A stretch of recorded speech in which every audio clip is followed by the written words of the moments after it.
In this video, I'll be showing you how to create and customize user properties for shared snippets in your organization.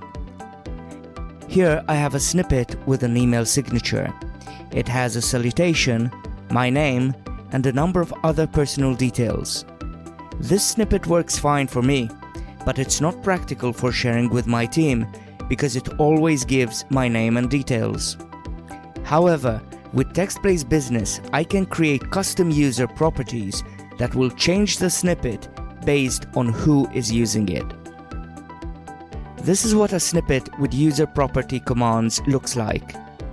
And this is what it gives me.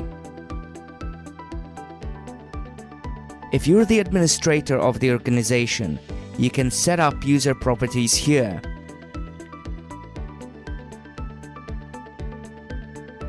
This is the list of user properties in this organization.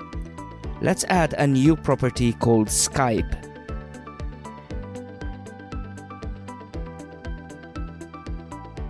This menu allows you to decide whether users are allowed to edit the contents of this field themselves.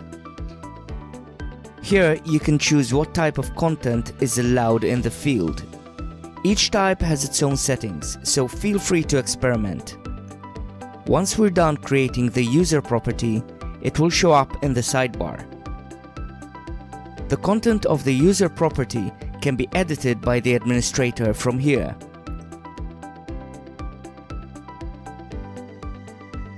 Users may edit their properties by clicking here, provided that the property is set to be user editable.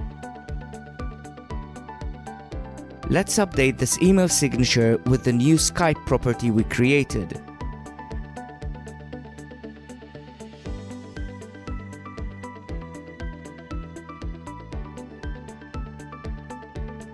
Notice that if I change the content of any of my user fields, the snippet will be inserted with the new data. Now I can share this snippet with the rest of my team, and it will automatically insert the details that they specified in their user properties.